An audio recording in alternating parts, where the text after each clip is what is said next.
What if Canon just gave us a camera that looks brilliant on paper, but quietly leaves a few promises on the cutting room floor? Today we're diving into the Canon R6 Mark III. To figure out why it might actually disappoint some shooters, despite the headline specs, I'll walk you through the big upgrades you'll love, the subtle compromises you might not expect, how it handles hybrid photo and video work, and who should actually buy one stick around.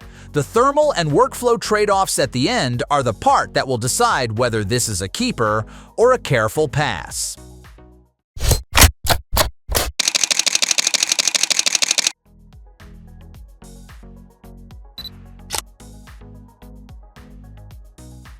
Let's start with the good. The R6 Mark III brings a 32.5 megapixel full-frame sensor paired with Digic X power, which means sharper images and more headroom for crops than the previous model. Video gets wild in places. 7K 60p at 12-bit Canon RAW light, open gate 7K 30p, and 4K at 120p for usable slow motion. The IBIS has been bumped to about 8.5 stops, and Canon finally adds CF Express plus SDUHS2 for flexible media.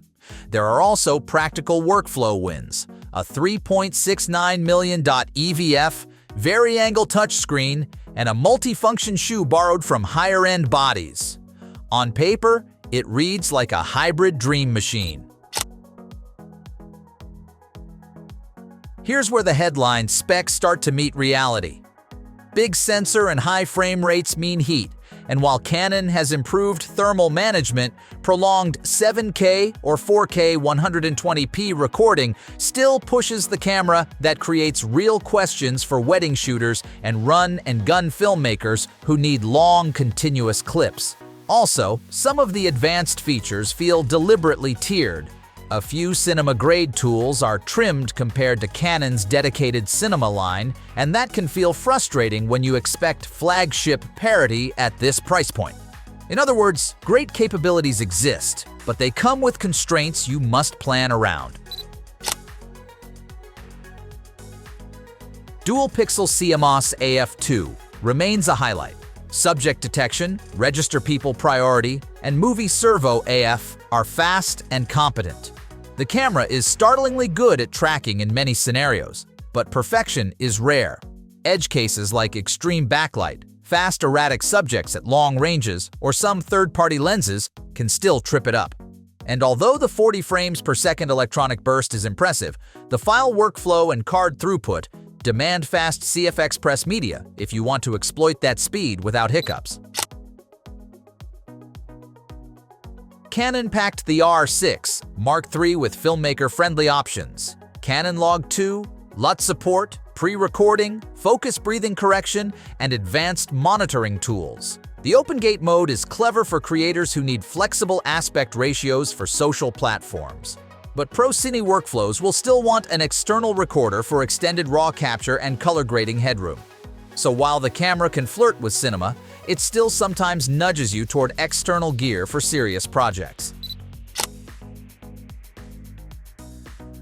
If you are a hybrid shooter who needs a compact, durable body that does both photo and video very well, the R6 Mark III is a compelling tool.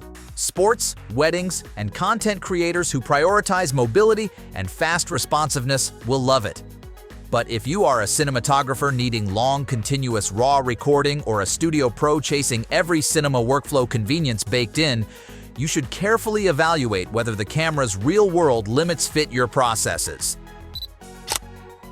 So yes, Canon built an impressive all-arounder, but the disappointment comes from expectation versus use. The R6 Mark III gives you a lot, yet asks you to accept practical limits on thermal endurance and some pro features. If you understand those trade-offs and they match your workflow, it is a fantastic camera.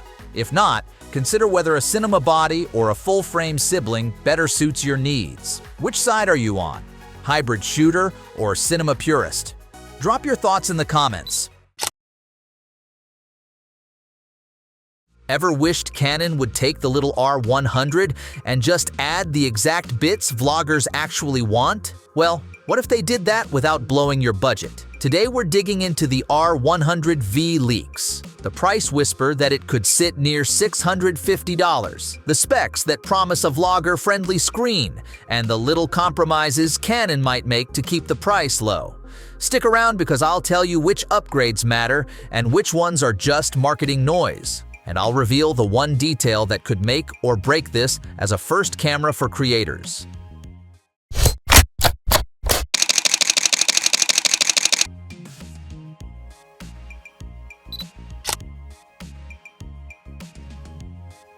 At the heart of these leaks is familiar hardware.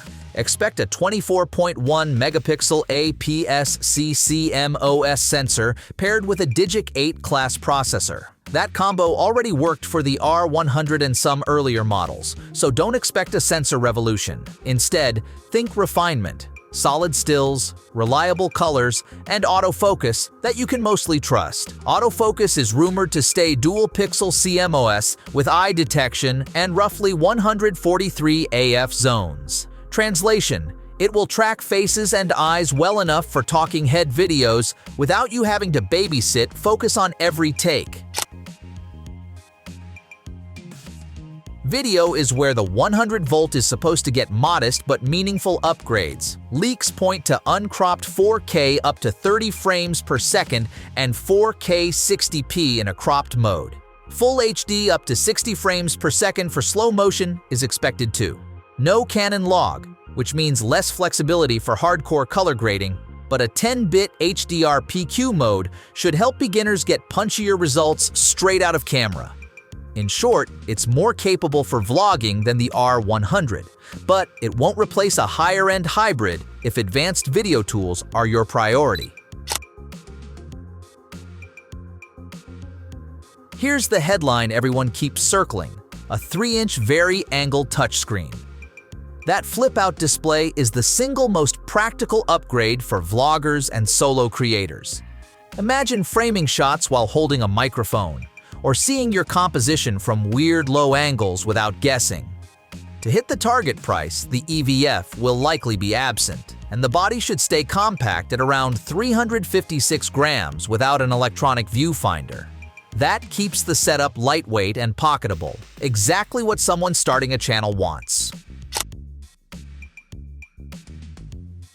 Expect a single UHS Gen 1 SD card slot, Wi-Fi and Bluetooth for quick transfers, and Canon Camera Connect compatibility, so you can remotely control the camera from your phone.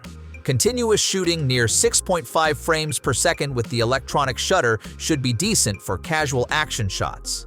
Battery life is rumored to be about 450 shots per charge on the same E17 battery. No fancy weather sealing or top-tier stabilization here. Those are the trade-offs to keep the price approachable.